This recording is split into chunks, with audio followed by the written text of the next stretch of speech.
Petite annonce avant de commencer cette vidéo. Cette semaine, vous allez avoir droit à 2 vidéos des frères Poulain sur YouTube. Ah mais comment ça Artus, mais c'est trop bien ça. Il y a la vidéo classique, le petit DIY sur notre chaîne des frères Poulain, mais Skoda nous a posé un défi sur leur chaîne YouTube avec Jérôme Niel, et ce défi est disponible pour que vous puissiez le regarder sur la chaîne de Skoda France. Vous l'avez en lien dans la description, donc vous allez pouvoir profiter de cette vidéo directement après avoir regardé celle-là, mais surtout, pour qu'on puisse le remporter, on a besoin de la commu, on a besoin de vous dans les commentaires de la vidéo. Nous, sur le tournage, on a tout explosé. Maintenant, c'est grâce à vous, c'est grâce à vos commentaires sous leur vidéo qu'on va pouvoir remplir la jauge. C'est sur vos épaules que ça retombe, donc foncez dans la description après avoir vu cette vidéo-là et allez voir sur la chaîne de Skoda la vidéo qu'on a fait avec eux. Chaque commentaire compte pour augmenter notre jauge de points. Vous irez voir ça après cette vidéo-là parce que là, c'est parti pour le DIY des frères Poulain. Let's go.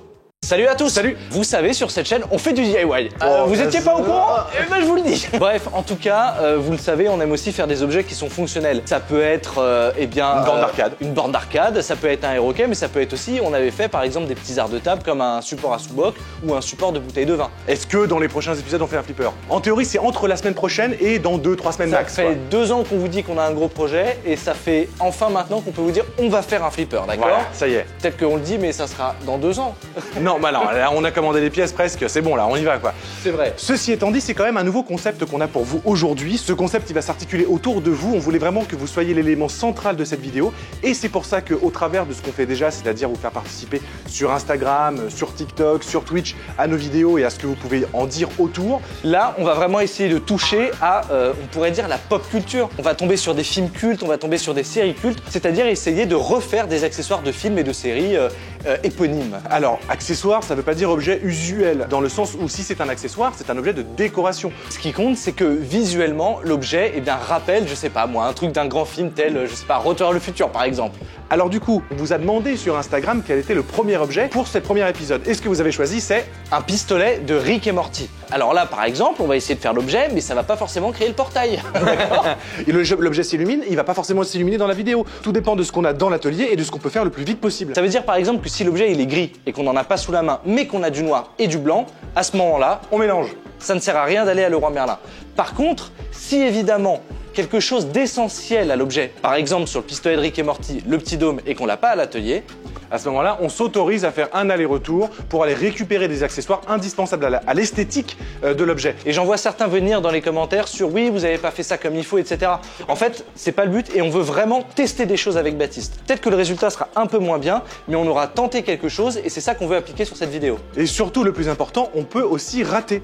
On se donne l'autorisation de faire un objet et de dire non, défi pas remporté. C'est vraiment ça la philosophie de ces nouvelles vidéos. Alors moi en tête, j'ai plein d'objets que j'adorerais réaliser. Mais tu peux pas. Mais je peux pas. Parce que c'est vous qui choisissez. Exactement, qui allez choisir l'objet. Et oui, c'est extrêmement important, il faut que vous le sachiez, à l'issue de cette vidéo, si elle vous a plu comme d'hab, le partage et le petit pouce en l'air, mais surtout, comme vous êtes commandant un peu de cette vidéo, c'est dans les commentaires qu'on va aller piocher vos choix, ce que vous nous avez proposé, et c'est les objets qui remonteront le plus dans les commentaires qu'on sélectionnera, ou bien ceux qui ont eu le plus de likes. Donc vous pouvez faire deux choses, liker le commentaire de l'objet que vous préférez, et en plus l'ajouter en commentaire, parce qu'on n'a pas le même barème pour les deux. Bref, n'hésitez pas, foncez dans les commentaires. Donc là, c'est parti, aujourd'hui pour un épisode avec les frères Poulain, où on reproduit un pistolet de Rick et Morty. Let's go!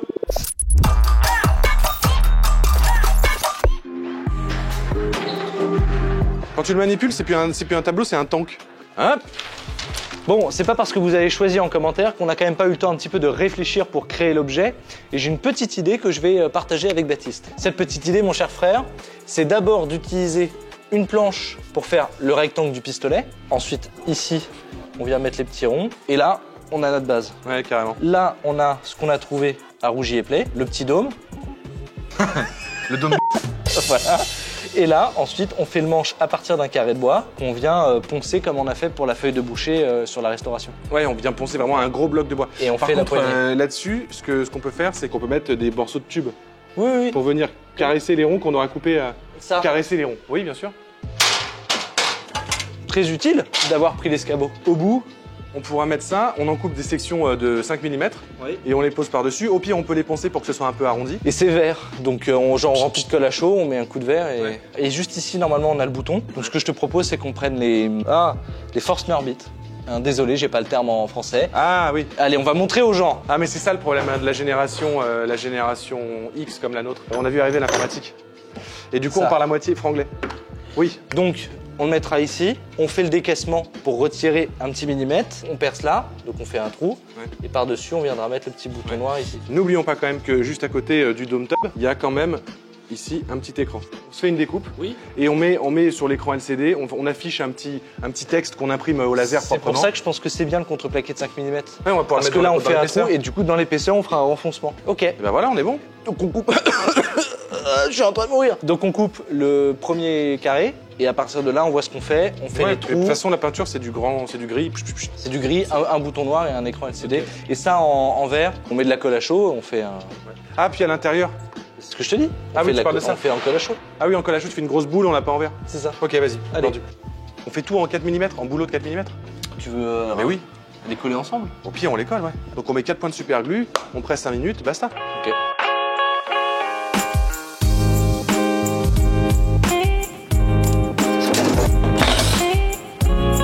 J'ai 14.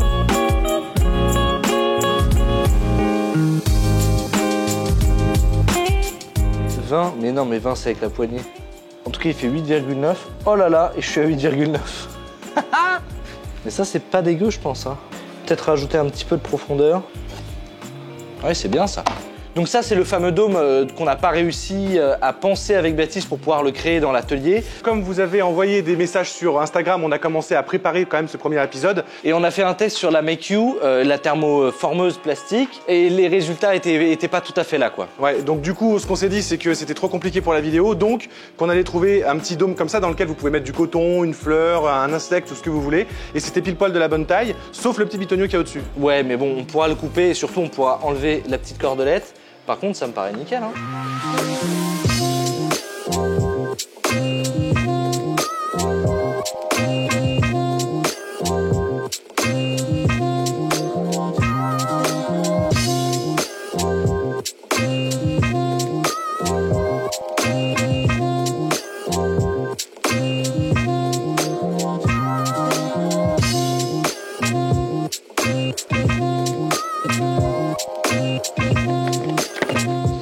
Sinon, je peux prendre aussi la colle à chaud. Hein. À plat comme ça sur du boulot, je suis en train de me dire que bon, ça va moins boire la fibre et franchement, ça bougera pas d'un millimètre, quoi. On va utiliser du coup le pistolet à colle à chaud parce que sur les bois fibreux comme ça, franchement, c'est ultra solide. Et du coup, avec Artus, à chaque fois qu'on a fait l'expérience sur du contreplaqué de ce type, on s'est retrouvé dans la situation où en fait, on arrachait les fibres de bois avant d'arracher la colle à chaud. Alors attention, c'est pas de la colle classique, c'est de la colle pro de chez Rapide. Mais pour le coup, vraiment, ça tient extrêmement bien et la colle, le bois lâchera avant la colle de toute façon. Oui, c'est pas un objet avec lequel on va se battre, c'est un objet visuel. Oui, voilà, exactement.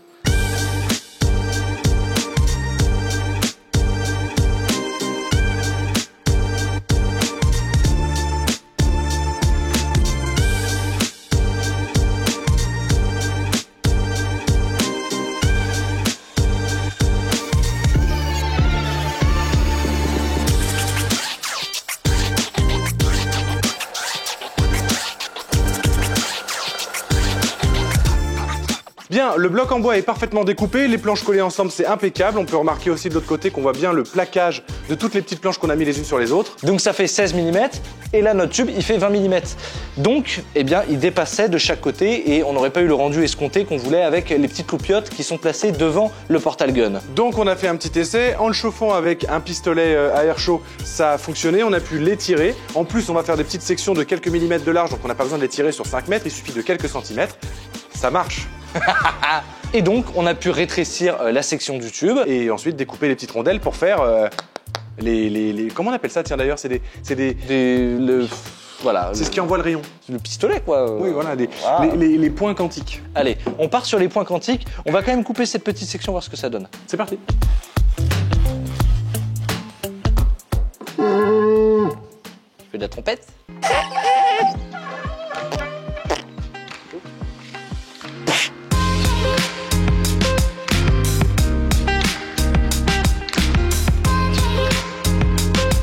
Ah, il commence à y avoir quelque chose là, hein. Ouais.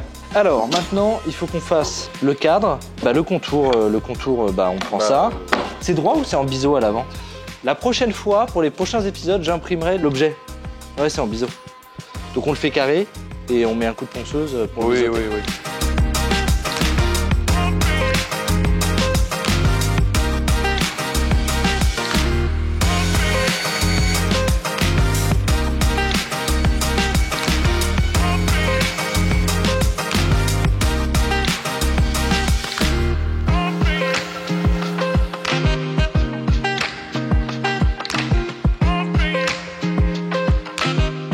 Bon, on a fait un petit test de biseau, franchement ça rend bien. Par contre, on a coupé trop court, donc on va rajouter 5 mm voire 1 cm pour pouvoir, eh bien, de toute façon toujours rattraper avec le ponçage au niveau du biseau à la profondeur qu'on veut. Là en tout cas, il faut refaire les découpes.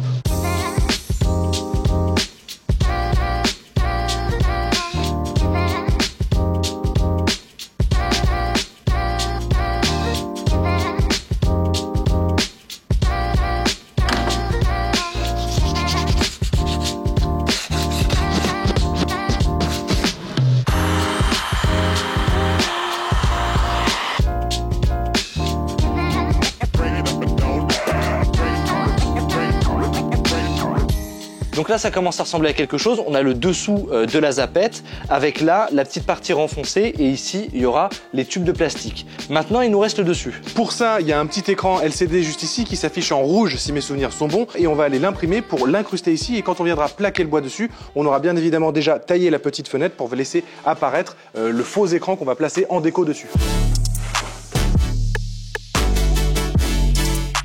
C'est vrai qu'une petite plaque imprimée en 3D avec une LED rouge derrière, on aurait eu l'impression d'avoir un écran.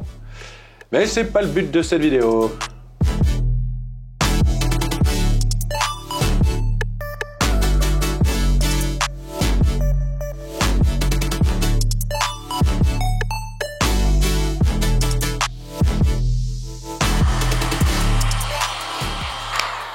Alors c'est la première fois que vous nous voyez utiliser un décapeur thermique pour sécher plus rapidement du mastic ou une peinture, tout simplement parce que là la couche elle est très fine et surtout j'ai réglé la température qu'à 50 degrés. Ce serait une erreur d'avoir une couche grosse avec une température élevée parce qu'à ce moment-là on viendrait uniquement sécher la surface et avec le séchage sur le long terme on commencerait à avoir des craquelures. Donc là par contre pour mettre très rapidement une deuxième couche ça va faire l'affaire.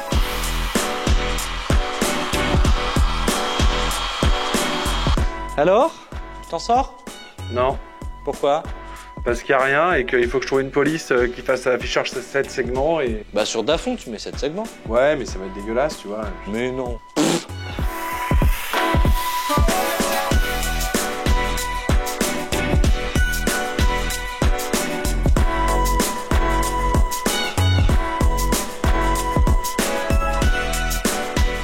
J'imagine comme ça, c'est parfait. Ouais et je me demande si on peut pas, tu vois... Tu mets un truc par-dessus? Bah, qui est une petite brillance, quoi. Ouais, ça peut être marrant. Sauf si on a du papier photo. Pas pour le laser. Non, mais bon, écoute, ouais, on va voir. Vous avez une découpeuse vinyle. C'est bien comme ça.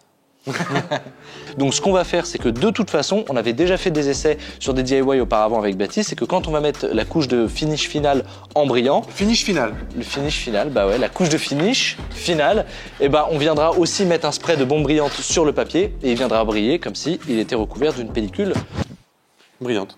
oui. Voilà, C'est le je cas. me suis arrêté dans ma phrase parce que j'ai réalisé qu'il allait briller comme une couche de pellicule brillante. Mais Bah oui, parce que du coup, c'est une pellicule brillante. Ok, donc là le mastic il a séché exactement comme je vous l'avais dit, donc on va pouvoir poncer un petit peu et surtout bah là il faut qu'on fasse la planche du dessus avec le petit trou qui laissera apparaître C137.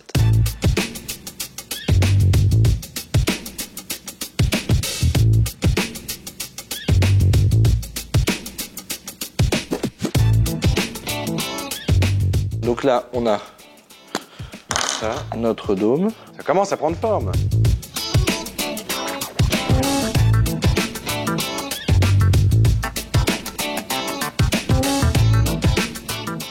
Là, il faudrait utiliser le laser. Ouais.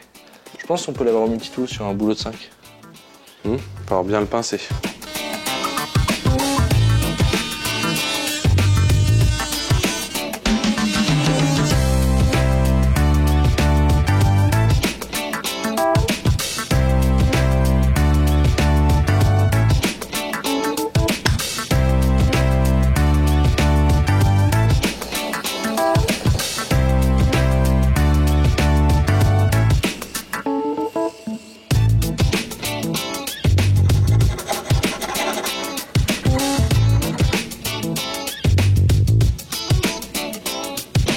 Eh ben on est super content du résultat, on n'a pas utilisé de découpeuse laser comme on avait convenu avec Baptiste et on a même réussi à arrondir légèrement le bord pour vraiment donner l'effet de l'écran LCD et franchement ça marche au poil. Une fois que ça sera verni, ça sera encore mieux. Donc là, on va mettre un petit peu en pause cette partie-là, parce qu'en définitive, on s'est dit qu'il fallait réfléchir à la poignée. Il faut se concentrer effectivement sur le manche et il a l'air très simple comme ça quand on le voit, mais en réalité, il est vraiment complexe parce qu'il y a des formes arrondies un peu partout. Il y a des endroits où c'est convexe, des endroits où c'est concave, ou des endroits où c'est arrondi, des endroits où c'est saillant. Bref, c'est une vraie pièce à étudier. On va prendre ce qui nous reste de contreplaqué boulot, refaire ce qu'on a fait là, c'est-à-dire le mettre sous forme de bloc, et on va vraiment se créer un nouveau bloc dans lequel on va pouvoir modeler et découper directement la pièce qu'on souhaite. C'est ça qui nous a donné l'idée, parce que là on a la forme qu'on souhaite, ce qu'il faudra qu'elle soit plus épaisse, et à ce moment-là, une fois qu'on aura travaillé la forme, qu'on aura une bonne préhension, on pourra couper en angle le raccord avec la base et on viendra les coller ensemble. Une fois que tout sera mastiqué et peint, on n'y verra que du feu et on aura presque terminé notre projet. Ne disons pas terminé, Baptiste. Je dis presque terminé. Presque terminé, c'est vrai, mais il y a le mot terminé, d'accord. Donc on assemble des planches de boulot, c'est pas compliqué, hein. Là on a 4 planches intérieures, 2 extérieures, donc il faut qu'on assemble 6 planches de boulot, on dessine, on coupe, on modèle, c'est parti.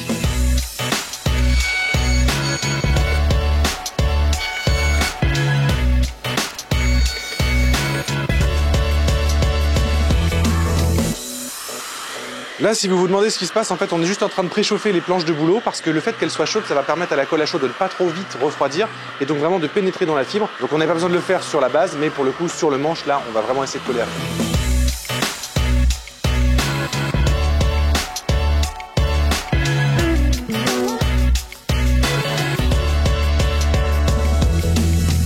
Bon bah voilà, ça y est, toutes les planches sont collées. Et bah maintenant, on va tracer le motif et le découper à la scie à ruban.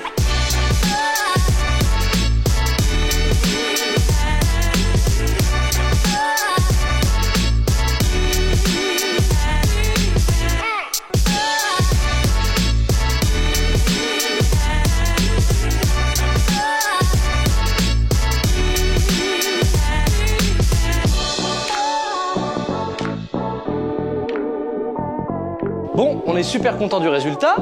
Pas du tout.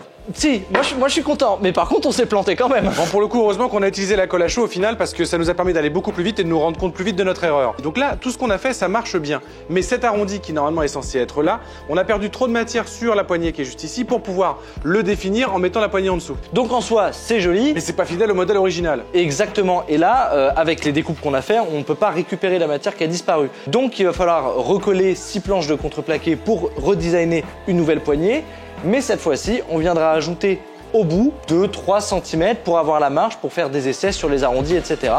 Bon bah c'est parti.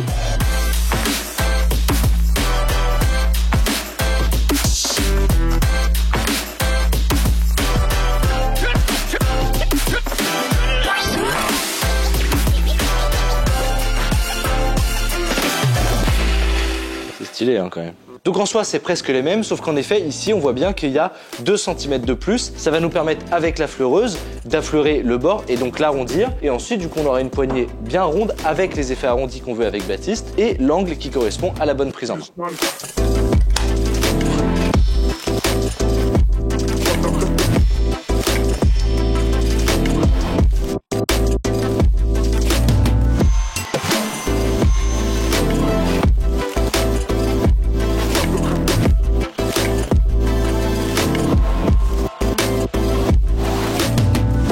Donc c'est bon, on a la poignée qui est fonctionnelle et franchement le rendu il est impeccable. Il va falloir un petit peu le poncer au-dessus, mais ça permettra d'avoir un petit peu l'arrondi supplémentaire nécessaire à avoir vraiment l'aspect qu'on a dans le dessin animé. Donc maintenant ce qu'il nous reste à faire c'est aussi d'appliquer un mastic sur la poignée et ensuite on viendra assembler le tout et là on viendra peindre en gris du coup. Ouais, tout est en gris de toute façon, donc ça fera une grande peinture générale. Ensuite on rajoute les accessoires, le bouton, la cloche et les petites loupiottes et ce sera bon.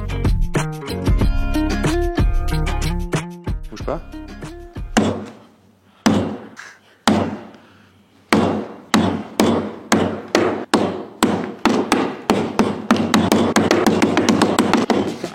Des enfants.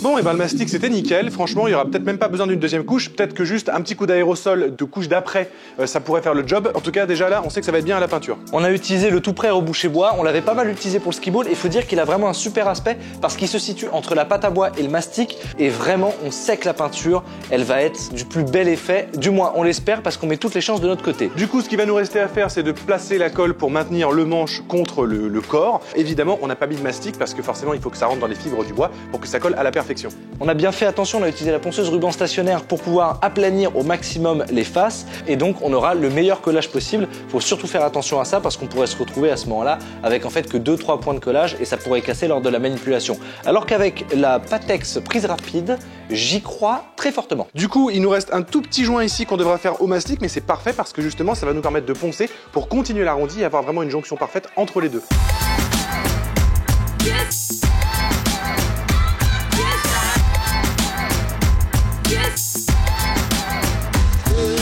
Ce que je vais faire, c'est qu'on va démarrer le pistolet à colle chaude et j'ai envie de faire des tests pour l'espèce de gluon vert qu'il y a au milieu du pistolet sous la cloche. Et puis on a encore plein de peinture verte, donc là, je vais juste faire des tests, mais si ça se trouve, ça sera le résultat final, donc on va voir ce que ça donne.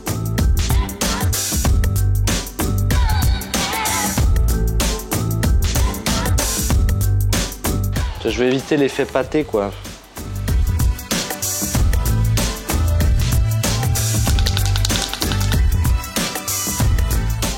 C'est pas mal, hein? C'est chouette. On va mettre trop de chaud. Bon, vous l'avez pas vu, mais la colle a séché entre la base et la poignée. Ça tient vraiment super bien. La colle est vraiment géniale. La Pattex Express, ça marche trop bien pour le bois. Comme ça, là, on est vraiment sur un ponçage final et on va pouvoir peindre en gris. Donc, ponçage final et peinture en gris, voilà.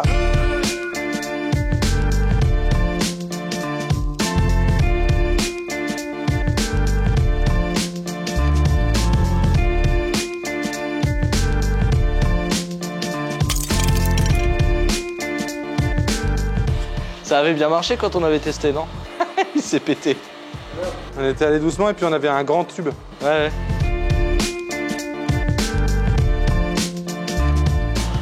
Faut pas y aller quand c'est chaud en fait, faut le tirer quand il est tiède. Là, faut attendre. C'est un peu plus fin que ce qu'on avait fait. Le ponçage est terminé, franchement au 320 c'est impeccable, c'est ultra lisse, donc il y a très peu de défauts, ça va vraiment être super une fois peint. Ensuite, pendant que je faisais ça, Artus lui, il a pris le temps de étirer et de découper des petits ronds pour faire les comment on pourrait appeler ça? Je sais pas moi, les canons laser, puisque c'est les 3 petits canons desquels sortent le rayon qui envoie le portail. Donc là, ils sont terminés, on les a poncés tous les deux. Le résultat est plutôt pas mal, c'est largement suffisant vu qu'ils vont être recouverts de peinture et de colle à chaud. Donc c'est parti, on y va. Bon, après moult recherches, 5 secondes, on avait de la peinture sol gris. Voilà, mais c'est de la peinture sol. Normalement, à la base, elle était prévue en plus pour le sol de l'extension, donc elle est toute neuve.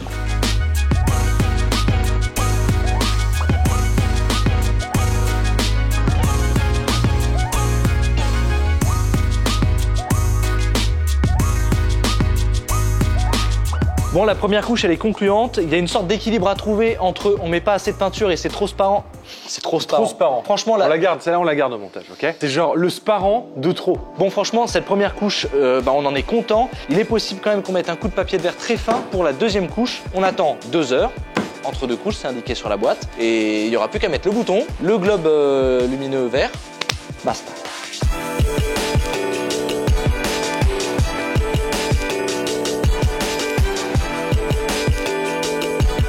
Bon, et bah cette étape de peinture était beaucoup plus simple que prévu. Tout à fait, et en plus la peinture de sol a un excellent rendu, donc c'est parfait. On n'a même pas besoin de poncer les couches ou de les vernir parce que le satiné correspond pile poil à ce qu'il y a dans la série. Et en plus le petit côté granuleux est aussi vraiment nickel, c'est pile poil. Et en plus la teinte correspond à ce qu'on avait en tête, donc pas besoin de toucher ça non plus. Maintenant il reste plus qu'à faire ce qu'on vous a dit tout à l'heure, donc c'est parti, grosse séquence finale. Let's go!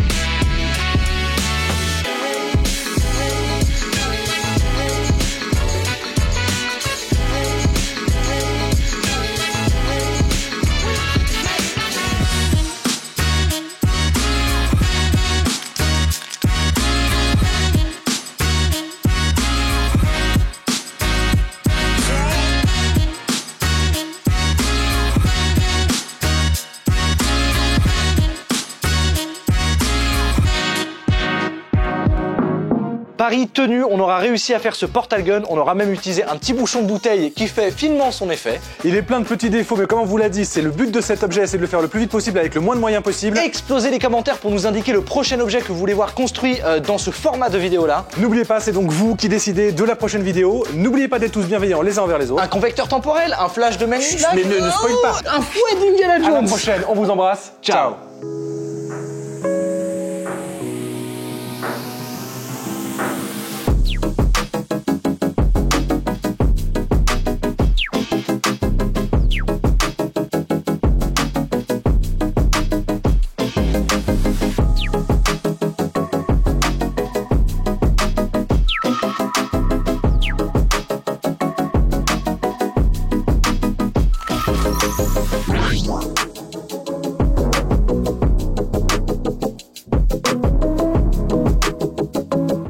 Une sorte de petite marge de main-d'œuvre.